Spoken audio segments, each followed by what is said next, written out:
Welcome back to the Paranormal Classroom, where we take attendance for the unexplained. I'm Amanda. And I'm Lindsay, and we're two teacher moms talking about stuff that freaks us out. Welcome, scholars. Welcome to Welcome to podcast. the Car Podcast Studio. It is... What time is it? It is 9:33 p.m. on Saturday, March 21st. For you kids out there, that's the equivalent of 1 a.m. in middle-aged ladydom. In perimenopause In town. 2026 We're up time. Right, in perimenopause time. We are burning that midnight oil. We just went to a show. I just took Lindsay to a show. We're in Mount Vernon, Washington. Not to be confused with the Mount Vernon where George Washington's residence is back east. Right. Yes, I've been there. That's cool. It's Was it very interesting? bizarre Was it place. as cute as this on Mount Vernon? Totally different. Totally different. We were in the Lincoln Theater, and Lindsay got out her little ghost app to see if it would talk to us. But That place is hella haunted.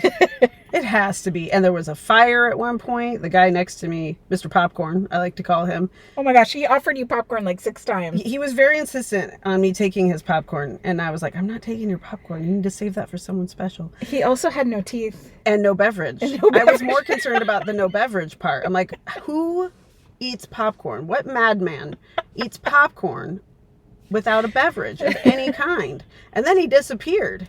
He did, like near the end of the show. And I was like, it's because he had no beverage. He's dehydrated somewhere. Our whole row had to go to the bathroom a million times. It was so embarrassing. They kept making us get up and out of our seats so they could get past. And it's an audience participation Yes, style it was show. so embarrassing. So yeah, we looked like we were trying to be center stage the whole time. And then 2 people behind us were picked out of the audience to participate. Uh-huh. So then it really looked like we were just missed. But do you want to tell them about the show? Yeah, so we went to see Peter Antonio, who's a psychic comedian. I had never heard of before. She'd never heard of him, but I'm a big fan. I think he's adorable. I've just seen his little clips on YouTube and stuff. He does this routine where he can like pick up on your birth sign and your name and then tell you a little bit about you. But the thing is you do write down a little thing about you on cards before the show starts. So I think he may be using the cards in some way. Although I don't know how. They stay in a locked box. Yeah, so there's a little like business card size blank cards and pen sitting on the front left corner of the stage. He's not on stage. He's somewhere else. And there wasn't anybody standing around with a video camera or anything that we could see anyway. And then you could go anywhere in the theater to write your card and then come back and slide it into this slot in this box.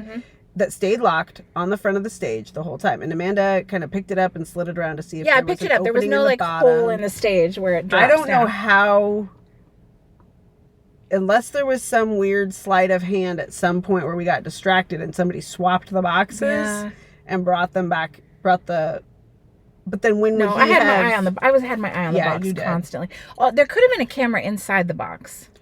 But how you get, they're falling in upside down. Yeah, They're I going, don't know. There's no way. I don't know.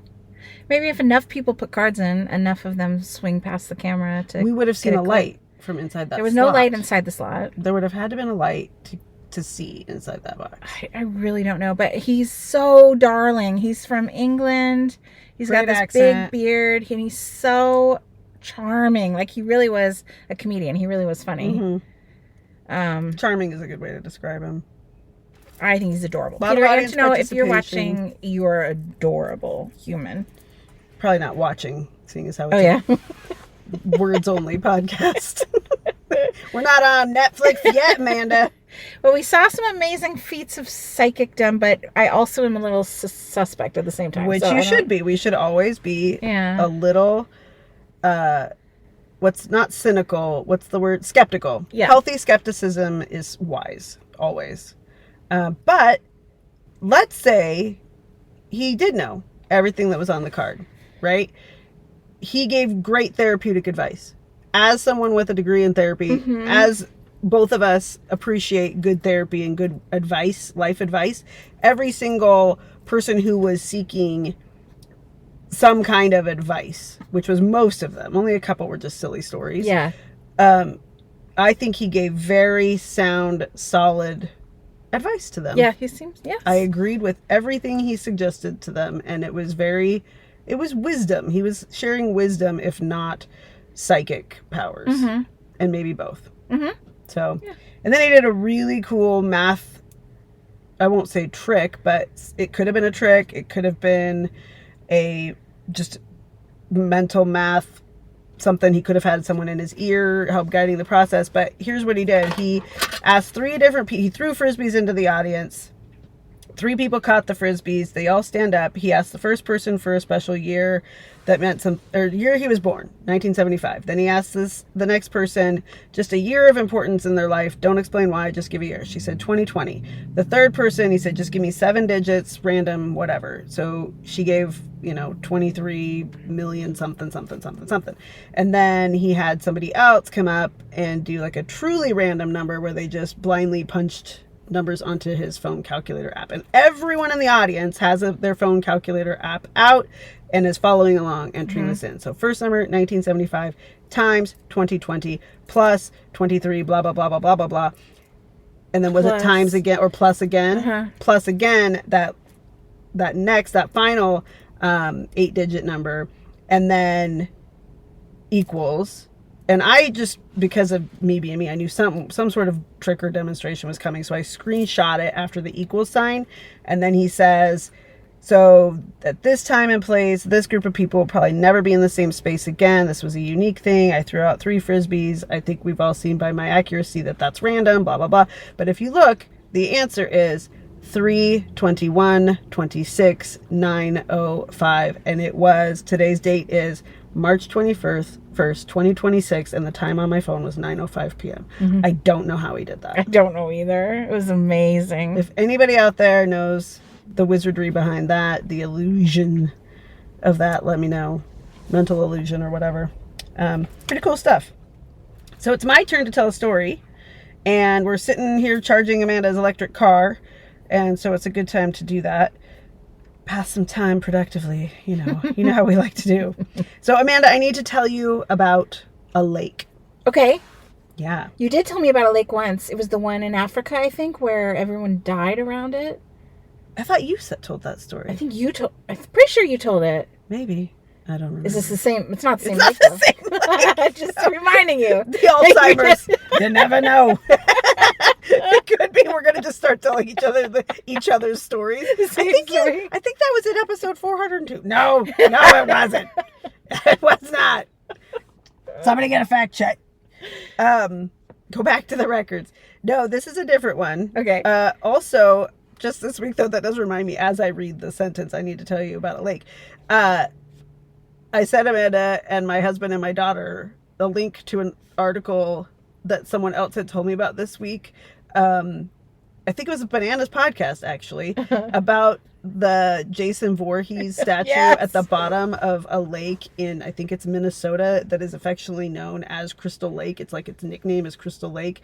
So some artist chained a life-size sculpture, realistic looking, of Michael Myers or Jason Voorhees at the bottom of a lake staring up sweet baby Jesus in a handbasket. So terrifying. I am never swimming in water again. I don't know what else I might swim in, but it's definitely not going to be water. I love people with a sense of humor, a dark sense of humor. It's a sense of humor. I love dark comedy. Somebody thought, what would be good? This will be hilarious. How many people die in that spot of heart attacks? Somebody did. You had to have. Okay. Well, this lake that we're talking about today is beautiful. I've been there. You've probably been there. Is it in Washington? Washington? Slow down. Yes, your roll, it is. Jelly roll. Crystal blue water, Mount Eleanor in the background, kayakers, fishing, families grilling hot dogs on a Sunday afternoon. Very wholesome, very Pacific Northwest. But there's a sunken hotel at the bottom of it. Whoa. How do you sink a hotel? I'm going to tell Is you. it a hotel on a boat? Nope. But that's like third on the list of creepy things. Was it like a hotel that was there and there was no lake and then they dammed something up? Because we have a lot of dams in Washington. Yes. You know the history that's of wild. damming in Washington. Tonight we're talking about Lake Cushman, Washington. Oh. Have you been to Lake Cushman? I've heard of it. I've probably been there. Oh my gosh. I grew probably up been going there. My grandparents had a lot there. So we would bring their trailer and camp every summer, I think, or many summers. And I wish they had never sold the property, but they did eventually. So it's a place of genuinely stunning natural beauty and an absolutely unhinged amount of lore. If I had known about the lore when I was a kid, I would not have been so carelessly romping around the woods. I promise you that. Oh, I'm excited. But I'm glad I did. So over the next several minutes, we're going to do some history, some tragedy, some eyewitness testimony, cryptids, oh boy, and a healthy dose of critical thinking, because I respect you too much to just scream Bigfoot into a mic for 45 minutes. I mean, I will say Bigfoot. She loves Bigfoot. But not Lindsay's, that. but Lindsay's big on Bigfoot. I'm big on aliens. I'm also big on aliens. I just don't trust aliens as much as I trust Bigfoot. I think that's adorable. Bigfoot might be an alien. They might be the same there's thing. A crossover. Yeah. Okay, so geography. Picture this. A reservoir cradled by steep evergreen slopes in Mason County, Washington. You know Mason County? Shelton. That's where we grew up around there. South of. Yeah. You get there by driving up State Route 119 out of a small town called Hoodsport. And the road curls through these dense, old-growth Douglas firs that are so tall and so thick that midday looks like early evening, because it's just... Did you know we have the biggest trees, like, in the world? No, I would have guessed, like, the redwood forest or something, or... No, even... We have, like, the spruce trees, like, of the Pacific Northwest. So, San Juan Islands, up in the Canadian islands, of the straits up there along the West Coast, out on the Olympic Peninsula. I mean, the trees are huge. Massive. Like, there's old a big... and massive. There's a cool forest, the Hoh Forest near Forks, where... the rainforest. Where the shiny vampires live. Yep. They're massive and trees. The werewolves. Mm-hmm. Duh. So you roll down the window and it smells like moss and cold water and old. It just smells magical. I remember it just smelled magical. We would get there and my grandma would take us into the woods and we would make these like little picnic tables out of old growth, like nurse logs, and little shelf mushrooms would be where we would put little trinkets that we found in the woods and little special rocks. Cute. And she would name the plants and the birds. And I remember what the sun looked like coming through the trees onto the forest floor. It made really cool patterns. Just magical time. So the lake itself is fed by the North Fork of the Skokomish River, and it sits right at the southeast edge of Olympic National Forest, which is all part of that Olympic Peninsula on the western side of Washington State. Mount Eleanor watches over it from the east. It is genuinely one of the more dramatic landscapes in a state that is not short on dramatic landscapes. We take it for granted a lot, but Washington has some of the most incredible views: mountainous, rainforests, oceans, cliffs, rocky beaches, like unbelievable views in this state. Yeah. But now here's the thing. Lake Cushman and the area surrounding it looks like it's always been there. Big, calm, ancient. But this lake is man-made.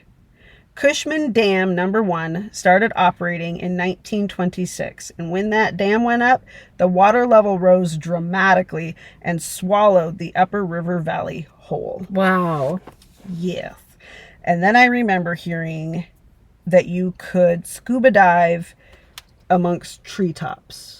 Wow. And that freaked me out because they were old growth trees that now you're swimming in the tops of trees. That's weird. But I'm scared of underwater anyway. I don't think... And now all of a sudden there's a conifer tickling your toes? Yeah, and then a hotel underneath it? No, thank you. Creepy. Yeah. Now it turns out they actually felled most of the big old growth trees before, because it was, I mean, Western Washington historically is very famous for old growth timber production, like lumber yards and logging camps and stuff like that. My relatives, great grandparents, loggers, a lot of people who were born and raised here have ties to the logging industry, for better or for worse. Okay, so up there are old trails, old villages, a hotel, just gone, underwater, which should tell us immediately about something interesting about the energy of this place. That's an interesting thing. When water meets, like all of a sudden it's just gone. And this has happened in many places around the world where they'll just flood a zone, and most of the time everybody gets out. But and in this case, nobody died. But Good. at least as far as I know, as far as I could tell, and there's no story, no history or newsworthiness of anybody perishing. It was advertised. This wasn't an accident. It was planned. But there's the one geography note before we get into the dark stuff is sound travels weirdly in this bowl of trees.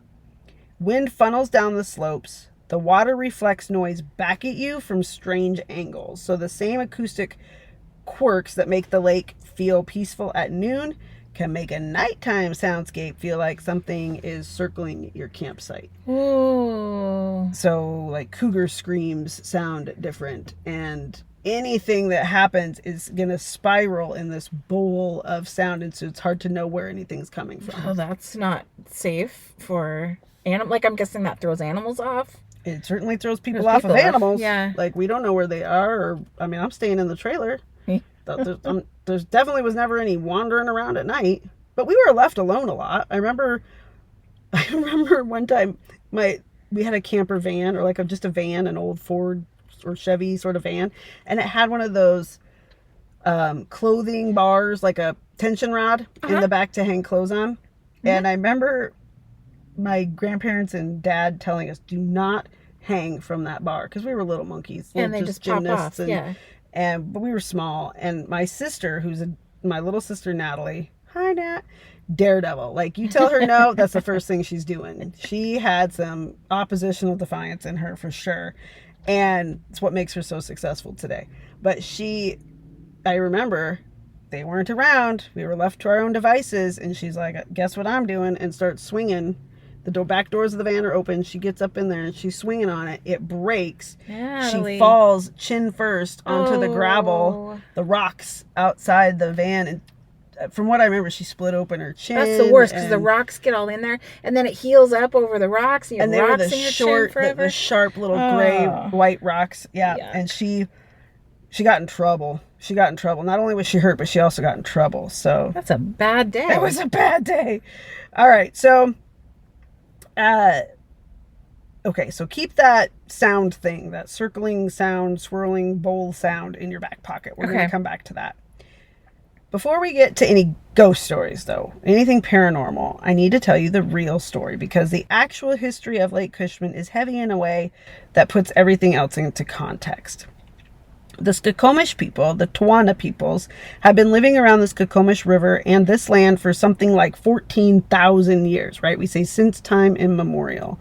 That's the phrase we'll use in education. It's used throughout, which I find more honest than any calendar date we could slap on it. Since time immemorial. We use it in our land acknowledgement, which if you don't live in a part of the world that does land acknowledgements for Native American peoples, you probably should. You probably should. They're very cool. Like I think great it's a way to honor the history. Yeah, I love it. Whenever like we go to a show or something here, or we start an event, someone will sometimes read a land acknowledgement, and it used to be done in the city council for which I serve, and I would like to bring it back, and there's a lot of resistance to that. So it's something I'm going to keep pushing for.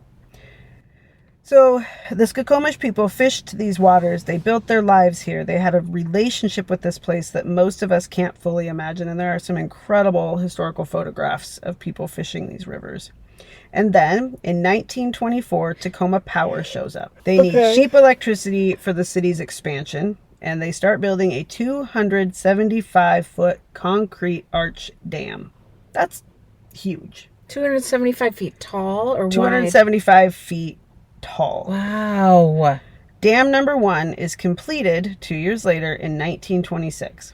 Then a second dam goes up downstream in 1930. And here's the part I really want you to sit with, Amanda. When dam number 2 is finished, Tacoma Power diverts the entire flow of the North Fork of the Skokomish River out of its natural watershed to power a second generating station near Hoodsport. They completely just go, whoop, move the river. Okay, I I am old, right? I'm 39. I've been 39 for a while. Yes. I'm old. And I still don't understand how dams were made, especially like way back then, going so. I just can't picture. I don't understand how you get the cement down there deep underwater to like hold in a spot, and then you build, because you're not going to there's no piece of cement that's big enough to just do it all in one take. No. There's no piece of equipment where you could just go whoop, unless you're like a Titan or something. You can't just right. So it has to be done bit by bit by bit by bit. You just slowly block up the water. Slowly blocking it up from the bottom. Yep. While the water's whooshing over you. I don't understand. It's like a miracle to me that I'm sure there's video of it, like, time-lapse video. There's a lot of it. Well, there's also a lot of dynamite I think a lot of people died, too. Oh, yes. And some people are inside the dam, like in the cement, like in the walls of dams. Not necessarily in these dams, but possibly. So they moved a river. The river the Skokomish people had fished for thousands of years just stopped going where it was supposed to go. The salmon runs were obliterated. Sacred sites were underwater. Agricultural land on the reservation was ruined. Tribal officials have described the dam as an open wound, one that persisted for nearly 80 years. The tribe started filing lawsuits in 1930 and kept fighting. A 1999 lawsuit sought $5.8 billion in damages for the destruction of treaty-protected fishing rights and land. Mm-hmm. In 2009, 80 years later, a settlement was finally reached. Fish reintroduction, minimum stream flows, land returned to the tribe, a new 40-year operating license. They called it a, quote, new era of cooperation. 80 years. Imagine fighting for something that your grandparents or great-grandparents started and won't get to see the end of. And you finish it for them. I think calling it a new era of cooperation is the most restrained possible way to describe 8 decades of loss finally being partially addressed. Right. It's like a drop in the bucket of reparation. It's breadcrumbs. Yep. I say all of this because when people ask why Lake Cushman feels haunted or creepy or just a little off, this is part of the answer. I think places carry the weight of what happened in them. Water holds memories, and I think this lake holds a lot. Okay, the hotel. Let's go in. In the late 1890s and early 1900s, there was a log lodge near the original lake shore called the Antlers Hotel. It was, I can show you pictures. We can post them on social media. It wasn't big. It would be the equivalent of like a 2-story, maybe 6-bedroom farmhouse today. Oh, it's little. Not large at all. Beautiful though. In my head, I was picturing like the one in Colorado where The Shining was from. Right. That's what I was too, and then I saw photos of it, and I was like, "That's it." It served hunters and tourists. It had big timber beams, probably a fire going in the evening. The kind of place that sounds idyllic in a sepia-toned kind of way.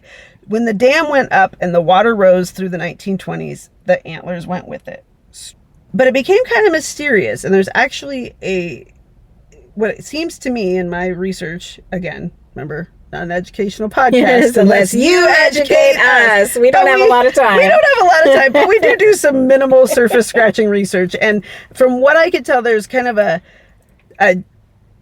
very low budget documentary team that did some underwater dives to try to find the Antlers Hotel, to see what's left, to document that it's truly there and what the state of it is. And you could buy this documentary, which looks, like I said, very low budget, done by local filmmakers in Washington State, for like $26 and watch it online.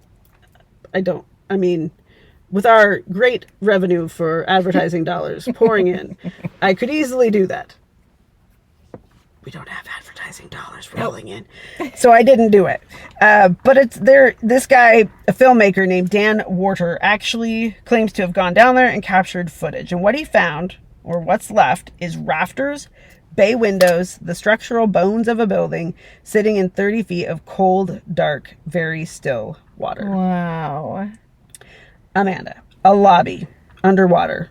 When I hear that or think of that, I think of that scene in the Titanic. Oh, definitely. With the stairwell and that statue of like a cherub or something. Uh-huh. You know what I'm talking about? Oh, yeah. But I've seen videos of Titanic underwater. Yeah. That's really incredible. Yeah. Because Something about something that was so elegant and so intimate as a place where people felt safe, and then all of a sudden it's underwater. Like these were.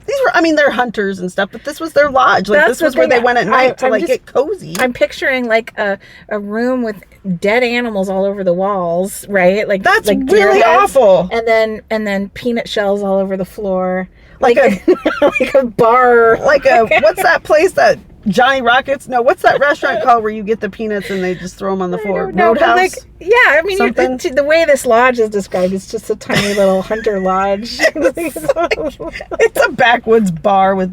It's not a biker gang bar. Oh my gosh, peanut shells all over the floor.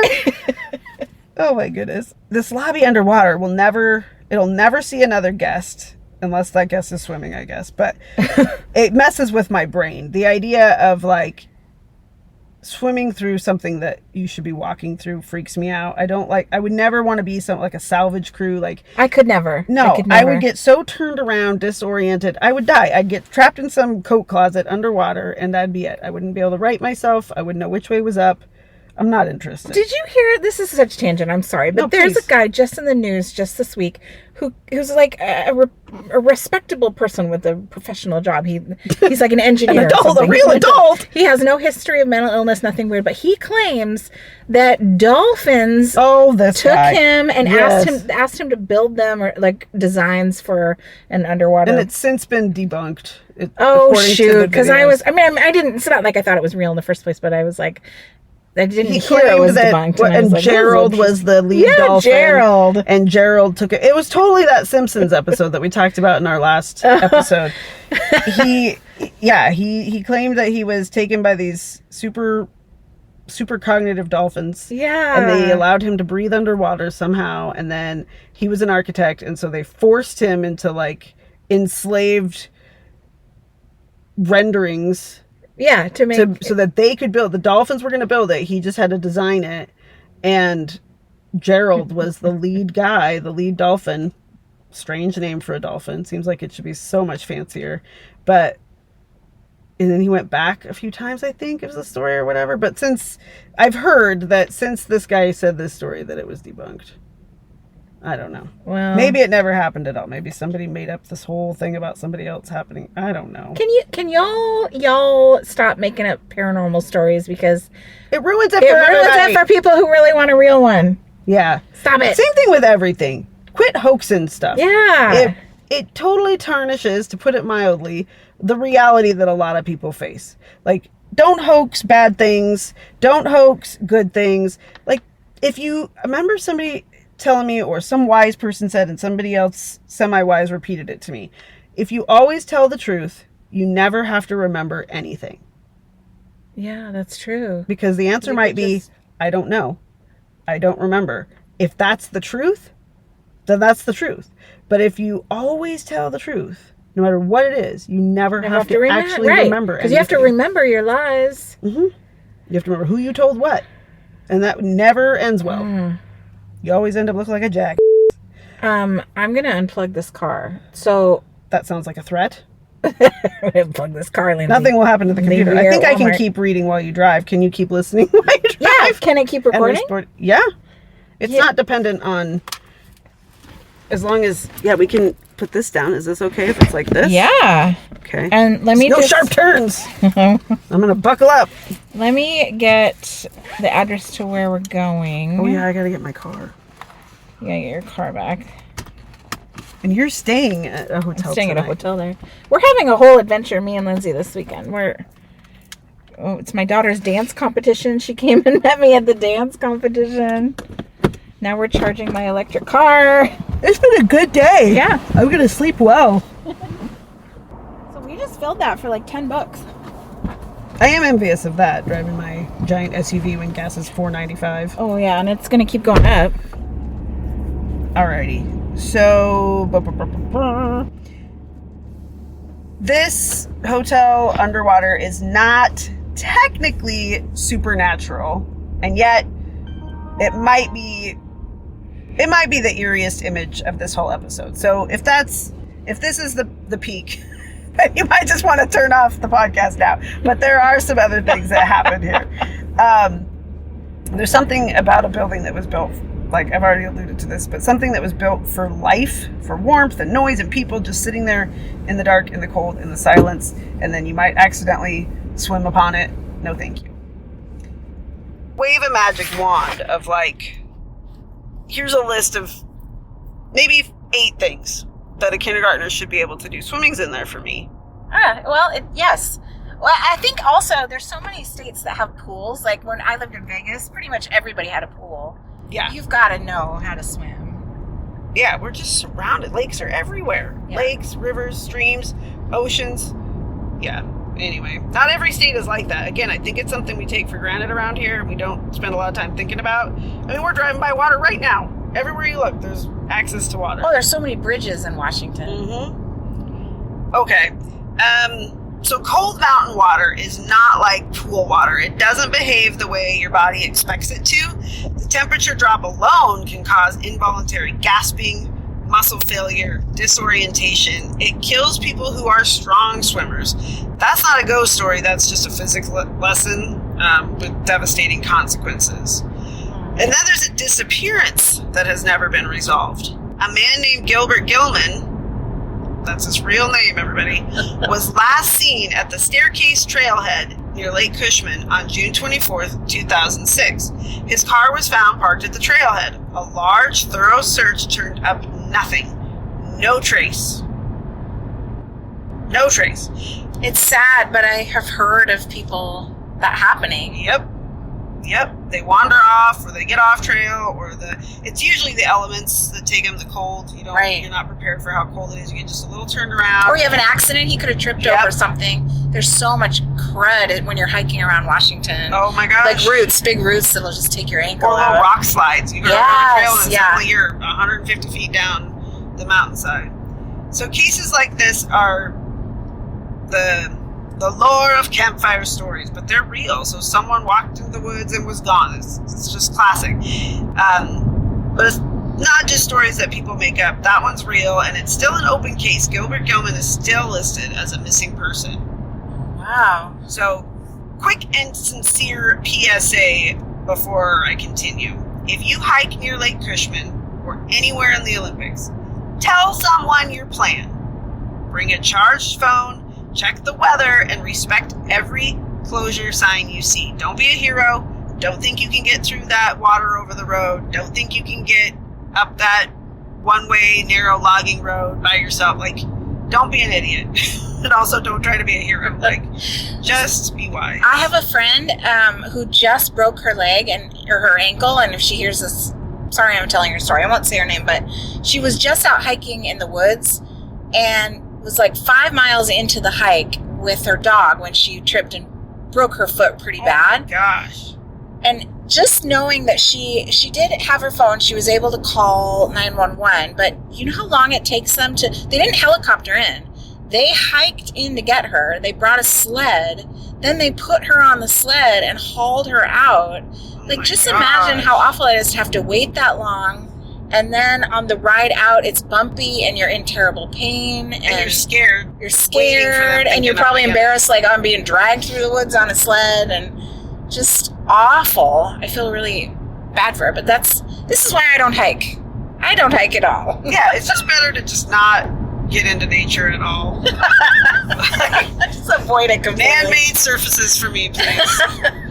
I do like nature. I just don't like. I wouldn't go out 5 miles by myself. Yeah, I've never liked really deep adventuring. I've frolicked around in these woods of Lake Cushman. Like, I've been on a couple of hikes in my life. One of which was summiting Mount St. Helens. No joke. Like, I've maybe been on 3 hikes. That's one of them. And I don't like it. There's not a part of me that likes it at all. I get altitude sickness, which is a real thing, and didn't know that was a real thing until I got it, and I was like, oh, this sucks. What did it feel like? I don't know much about It it. sort of feels like being underwater, but also being really, really shaky. So there's like an element of vertigo. Ew. There's an element of caloric deprivation. So I had to like eat a power bar an hour just to like maintain the calories to keep going. And I was really fit when I did that. Yeah. And it still did that to me. I did not like it at all. But it was the moment where my husband proved to be husband material, that's for sure. Oh. He was with me. All right, so nature is not hostile, but it is different, and indifferent it's indifferent. It's not out to get us, but it doesn't care about us either, really. Like, it's not, you know what I'm saying? Yeah. Like, you gotta be smart. You've got to take care of yourself out there. So, indifferent wilderness will beat unprepared humans every single time. So, either be prepared or get out of there. Don't go in. Okay, so let's talk about the thing in the tree line. Is this paranormal? You're gonna see. Oh. These are eyewitness accounts. Okay. So when people call Lake Cushman haunted, it actually comes in 3 flavors. 1, the real losses we just talked about. 2, the natural acoustic weirdness of that forest bowl, which we'll examine a little bit more in a minute. And 3, the cryptid reports. Oh. Yes, which at Lake Cushman are voluminous. Is that the word? Like great in volume? Yeah, I think so. Yeah, let's go with that. Aplenty. They are aplenty. But I want to be transparent. I'm pulling this from the Bigfoot Research Organization Yes! database, WFRO, and from local podcast testimony. Not our podcast, different podcast. These are publicly recorded eyewitness accounts. They are not scientific evidence. They are also not nothing. They're stories people told because something happened to them that they couldn't explain, and that is worth taking seriously, even if we hold it lightly. Let's go! Yeah, first account. Multiple BFRO submissions from the Lake Cushman area describe late-night vocalizations, loud whoops, high-pitched screams, calls that don't match anything in a standard field guide. One submission describes a camper being woken up by their dog in a full panic, and I love this detail. The dog was so scared it knocked over a tent pole and just had a complete canine meltdown. The tent's fallen over. Now they think that something has knocked over the tent. Yeah. It's the dog. Like, just imagine that chaos. I'm imagining the sound, like, because we've heard recordings. We've heard recordings of what people claim are Bigfoot things that are just weird sounds. Having it swirl around you and echo And you from have all no directions. idea where it's coming from. That would be terrifying. And then there's also, like, almost more terrifying is a cougar. Like, cougars scream. And cougars are real. They sound for like, sure. yeah, and they'll rip your fucking face off. And I gotta bleep out Lindsay! the F word. Sorry.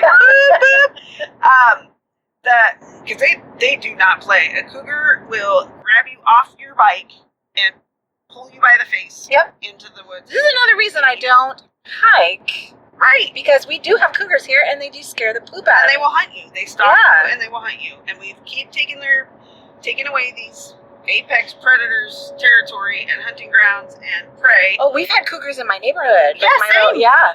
Bobcats, cougar, Yeah. bear, black bear, in our Wolves. cul-de-sac, coyotes, yep. Because we keep chopping down the forest. Yeah, to where are build they supposed to houses. go? They were there first, man. All right. So, Amanda, I've been thinking about this. Well, no, I'll come back. Never mind. My instinct is, I think animals are harder to fool than people. So if a dog is upset, if a lot of people hike or camp with their dogs, I think that's 1, good company. 2, I think it's like a personal alarm system. Yeah, a dog wouldn't freak out for no reason. No, Something a dog is triggers going to it. alert you to anything sketch, whether that's a person or an animal, Yeah. anything that might be a threat, depending on the dog, right? I think some dogs are extra, every little bird sound is going to freak them out. It has to be a certain kind of dog that's a good dog for outdoor adventures. Yeah. My dog, Lando, who I just love to bits and pieces. He's our white Labrador. He is self-dedicated to protecting us all night long. He sleeps on the couch.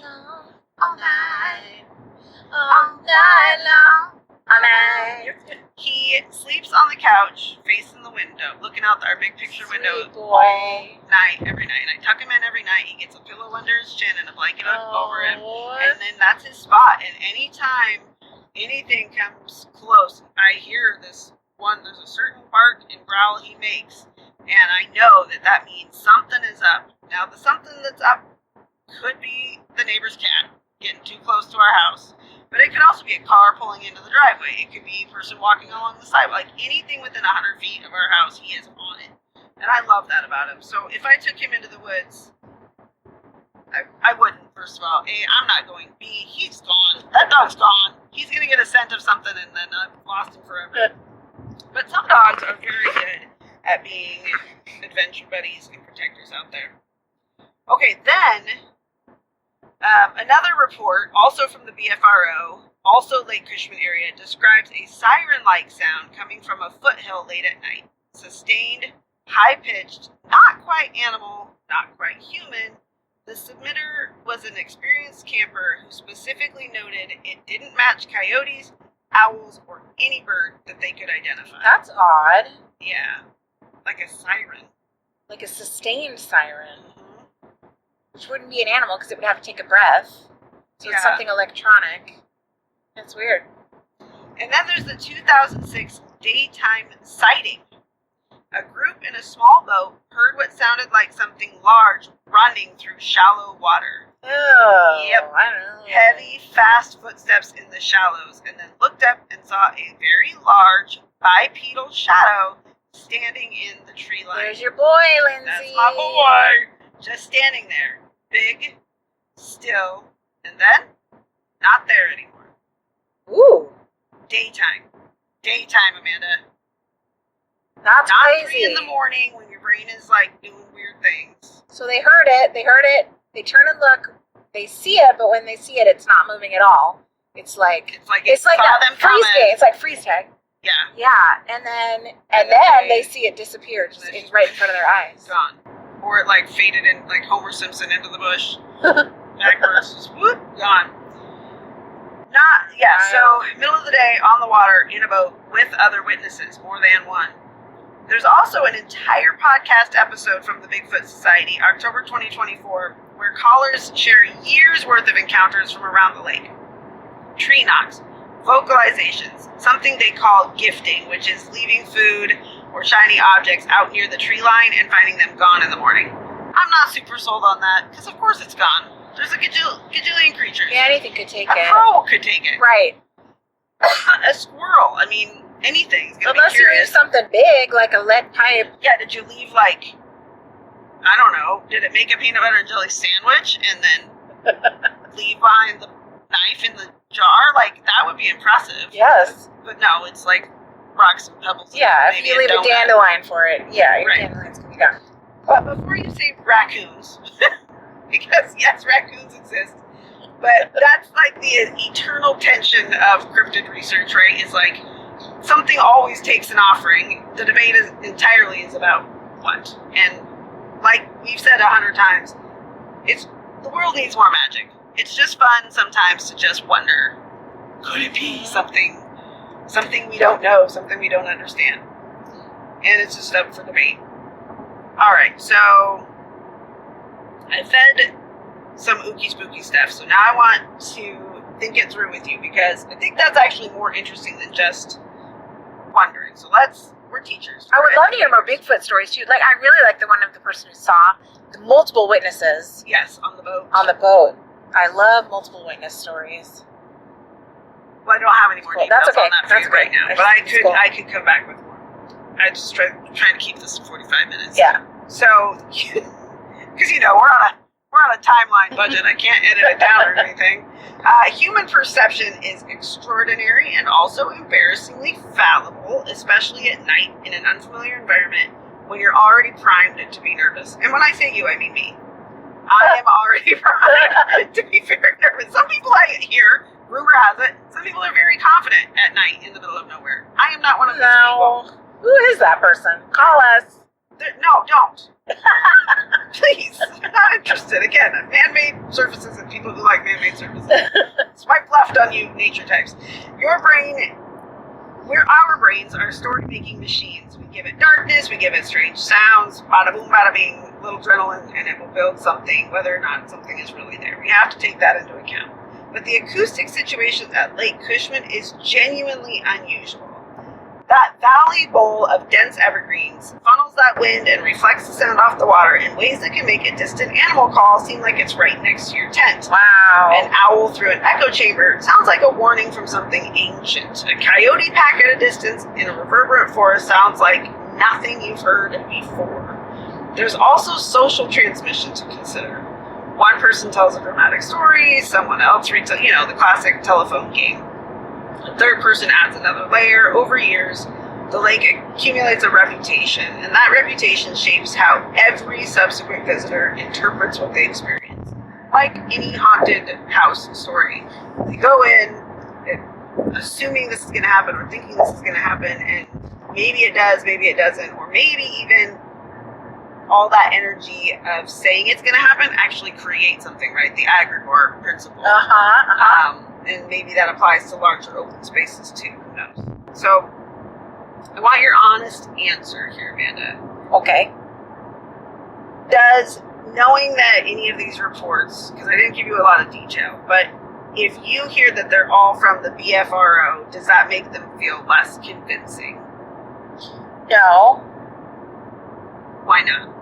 Well, they're all Bigfoot stories to me are equally convincing, which is not super convincing to me, but like intriguing. I definitely call them intriguing, but I'm not sold because I haven't just personally experienced it. I think that's a big part of paranormal stuff.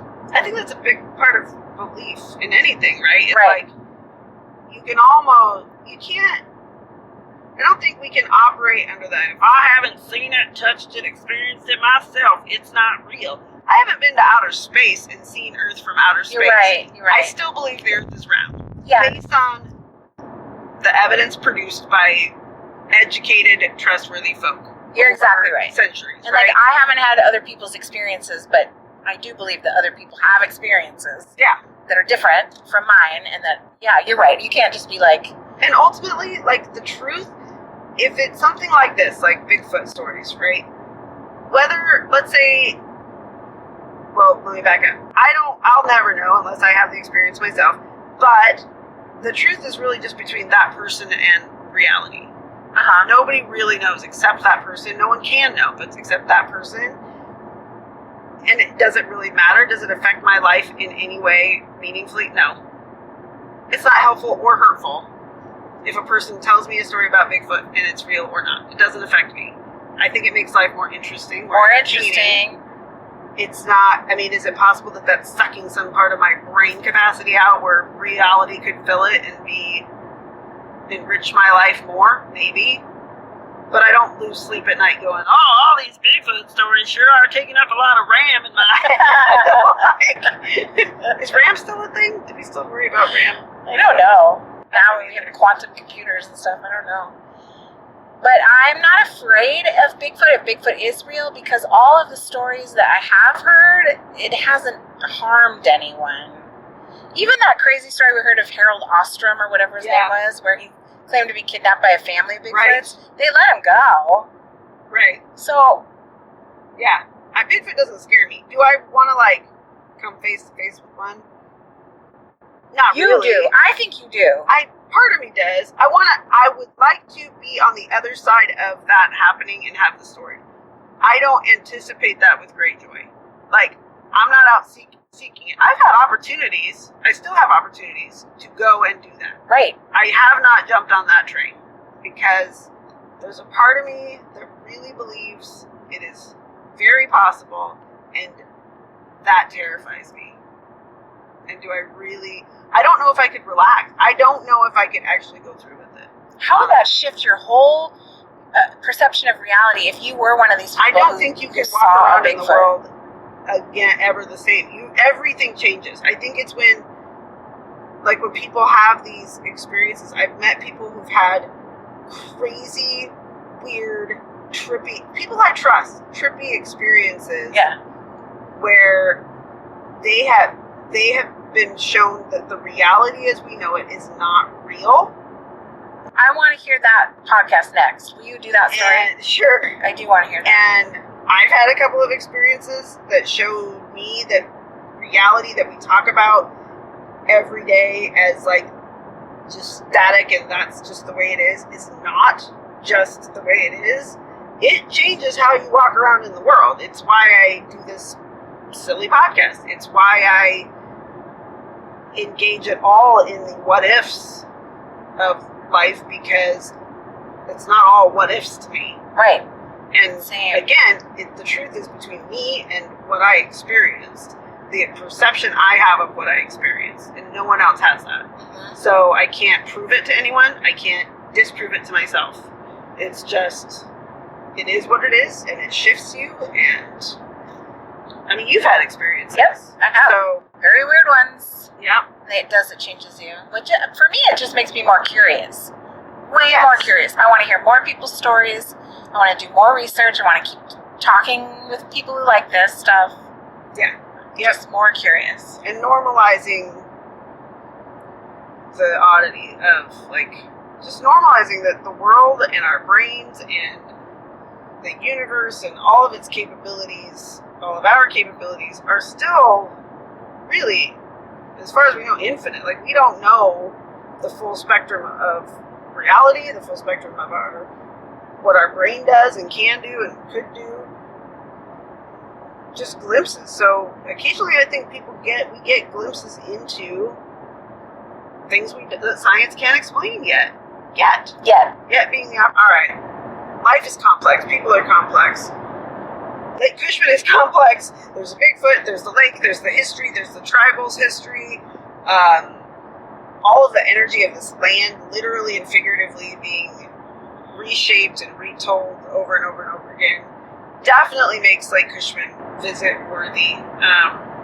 It feels haunted because of all of that, all of the history of loss, full of things that happened there, left a mark there, the dam that swallowed a river, the hotel at the bottom, the man who walked to a trailhead and never came back, the sounds from the tree line that experienced outdoors people couldn't explain. None of that even requires a ghost. Still gives me a lot of the heebie-jeebies. And if you have not yet been to Lake Cushman, I highly recommend you go. It is not only mysterious and beautiful, but it's fun. It's just really fun. If you're interested, the park is called Skokomish Park at Lake Cushman. It's formerly known as Lake Cushman State Park. It's located, I've got the address, we can share it on our socials. It's a 500-acre park which features over 70 campsites, 30 of which are trailer sites, 3 boat launches, and 41,500 feet of freshwater shoreline. It is today managed by the Skokomish tribe. Reservations can be made online, with the season generally running from right now, late March, through early November. And there are also private or alternative camping sites nearby. You can check out Hip Camp listings if you're a camper. Not me, won't be doing that. The peak season, summer months are very busy. It's Washington State. Like, we get maybe 5.5 glorious summer days. And 5.5. Can't predict what they are. So, it's a gamble, but you risk it for the biscuit. We do more than 5, but maybe 10. You're like picking your eyes. Maybe it is 5. I'm not going to Vegas on a bet of 10 days. If I go 5.5, I'm thrilled as heck if it's 7. I love Washington. It's like paradise here. I wouldn't live anywhere else. Yeah. I love it. So I highly recommend it, but book in advance, people. Go during the day. Hike Mount Eleanor, fish, kayak over the approximate location of the Antlers Hotel, and think about what's underneath you. And if you camp, don't camp alone at the tree line. And if something whoops at you from the dark, bring a recorder. But honestly, also bring a life jacket and maybe a good dog. Aw, I love learning about Washington. Thank you. Yeah. I love it when we do Washington podcasts. So thank you, special thanks to the BFRO for keeping eyewitness accounts publicly accessible, to the local reporters who've covered real stories with care, and to the Skokomish tribal nation for the deep and living history of this place, which deserves far more than a footnote. If you've got a Lake Cushman story of your own, we want to hear it. Email us at theparanormalclassroom@gmail.com. Find us on Instagram and Facebook at The Paranormal Classroom. I'm Lindsay. That over there in the driver's seat is Amanda. We will listen, we will hear you, we will engage with you. We love it. And but we're going to do all of that from the inside with the lights on. All right, Amanda, tell these people. Class dismissed. And don't open the door. I hope the sound is okay on that.